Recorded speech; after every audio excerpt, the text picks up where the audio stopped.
Hi everyone, my name's Anna Marie and today we're going to make a scrapbooking project. I really love scrapbooking and I suppose it's where I started with my crafty passion. So when I'm able to bring you a scrapbooking page, it has to be something that I've thought a lot about and something that I'm going to add in my album. I don't make anything just for randomness, so it has to be something that's personal to me. So what I'm going to be using is the papers from the Madison Collection from Anna Griffin, and I'm going to be using this paper as my base paper. Everything I use, I'll put a list at the bottom, and as I do things I'll try and explain what I'm doing, but if you've got any questions, don't hesitate to ask and please feel free to leave comments. So this scrapbooking page is going to be a 12 by 12 and we're using Anna Griffin's Madison collection, as I've just said. And I'm using this paper as the base paper. However, the other paper that I'm going to be using is this one, that again is from the same collection, and I've cut into it to make different shapes and to be able to make the embellishments and everything for our page. And this is my scrap, just to prove that, you know, I've cut into it and I've done a lot of bits and pieces for the prep. So the first thing that I've done is, just to save a little bit of time, before you all laugh like crazy, yes, this is me, I was on my hen night and I thought I have to scrapbook these photos that I've got. They're just too good to be stuck in my shoebox. So I've taken my photo and I've matted it onto a plain piece of dark red cardstock, and I've already made corners for the actual photo itself while it's being matted. One tip, the photo that I'm using I got from an online photo printing service. Now when they come, because they're cut, they always have a white edge. Now sometimes when you print your own you find that you've got a white edge, so I've literally just taken a black ink pad and I've very lightly ran it all the way around the edge and tapped it just to take away the whiteness.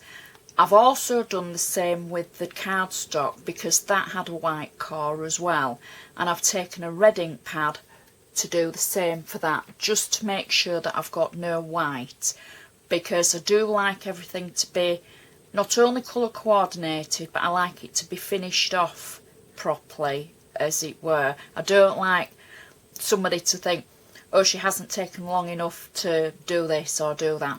So I just thought I'll do a lot of the prep before we see it.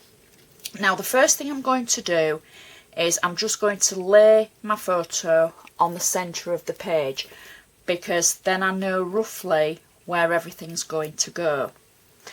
When I cut into the other paper and I cut out the strips of the pattern, I cut out two of the ones with the white floral embellishments on, and then I cut out one of the ones with the silver colour.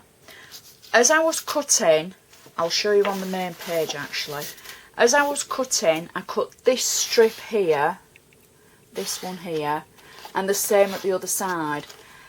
This section that I cut away, I didn't throw it away, I was able to literally piece two pieces together to be able to make one of the strips, and I've done such a good job I can't tell which one it is that I've put together. There, it is that one.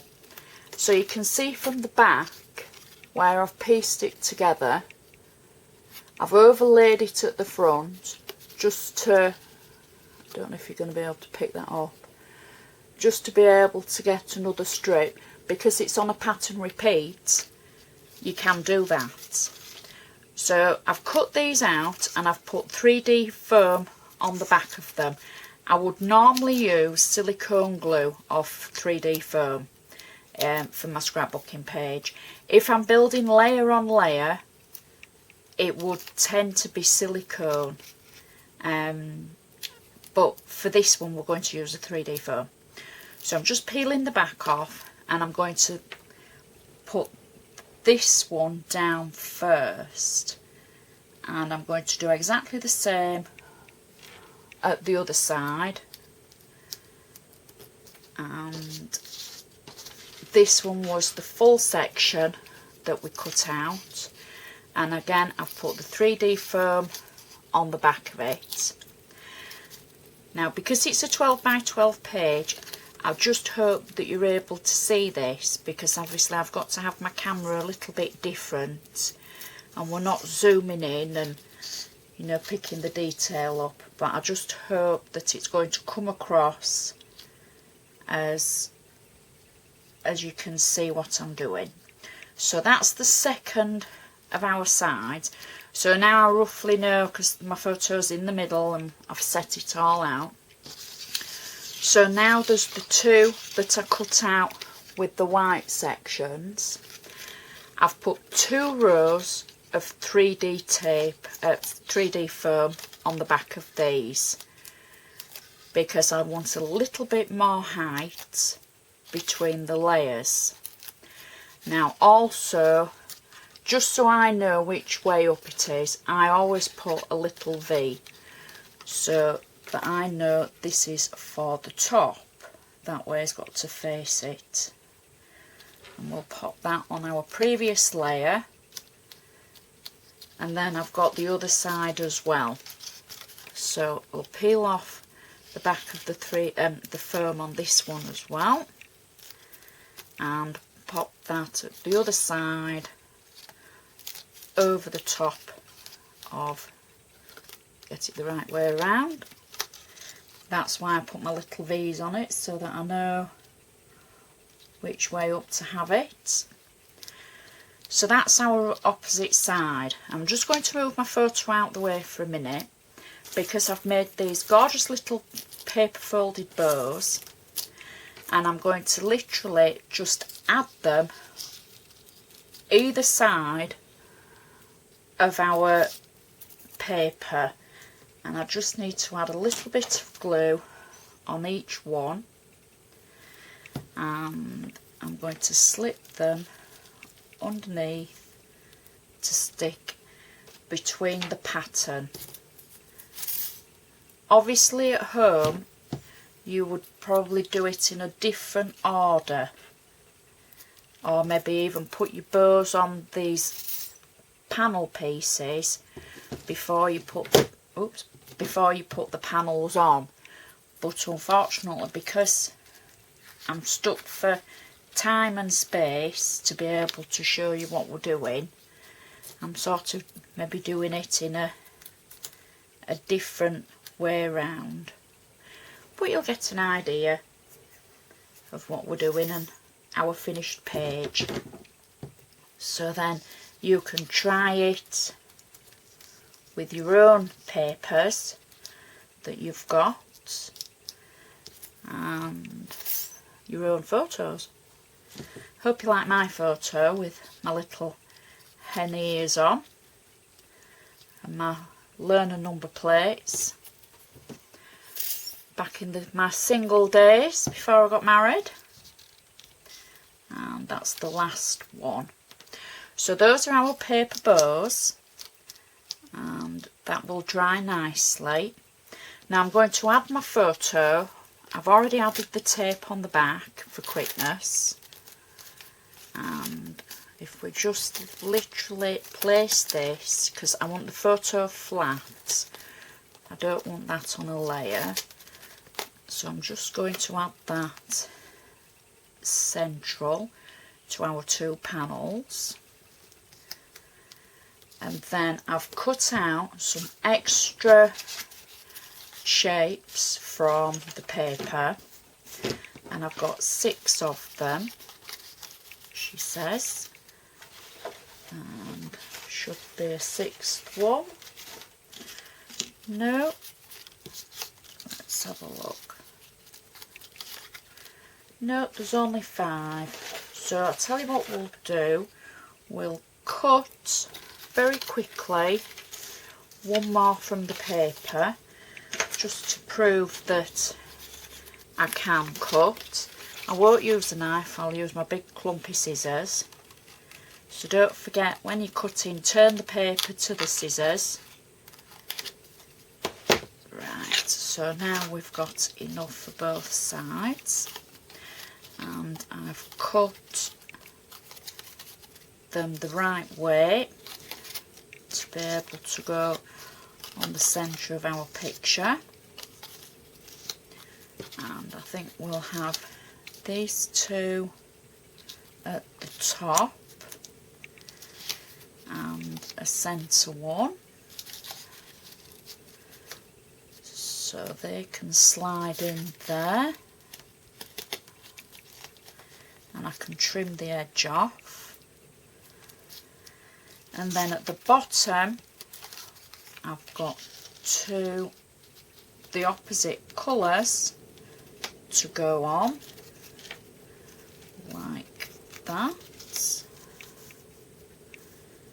Now, it doesn't matter about that gap because I've actually got something that's going to go at the bottom, so I'm quite happy that's going to be covered.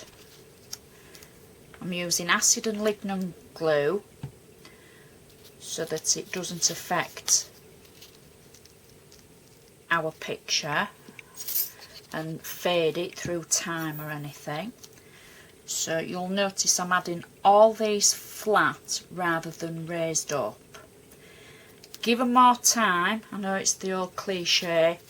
I would glue them down totally, maybe run them through a Xyron or something, just so that they were perfect.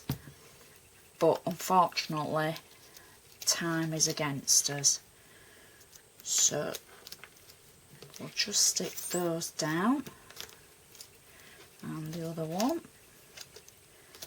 and then I shall trim it off as you would do. Oops, sorry folks, getting too handy with my scissors there. So that's the top. So next, what I've got is I've got some of the Celtic fretwork that I've cut in the deep red paper in the cardstock, and some cream that I've made like a shadow effect, and I'm going to literally just pop that at the bottom of our picture, and I'm going to use the 3D foam for this. So I'm going to use quite a big chunk and pop that on the back. And if I place that with the details of the date and everything, one thing I want to say, don't be afraid to use your own handwriting, because these are your memories, they're not somebody else's memories, and you need to write your information on there. So don't be scared of using your own hand, because in time to come it will remind you. So I'll just add a flower at one side, and I've got a larger bow for the top, and I'm just going to pop that at the top of our page. Oops, like that. Just wipe that little bit of glue away, and that finishes our scrapbooking page nicely. So I hope you've enjoyed this project to make this gorgeous scrapbooking page. Please leave a comment, please give me the thumbs up. Why not subscribe to my channel to see more exciting projects, not just for scrapbooking but for card making as well. Lots of techniques, lots of tips and tricks and different information, and hopefully I shall see you again next time. So thank you so much for watching, and I'll see you again.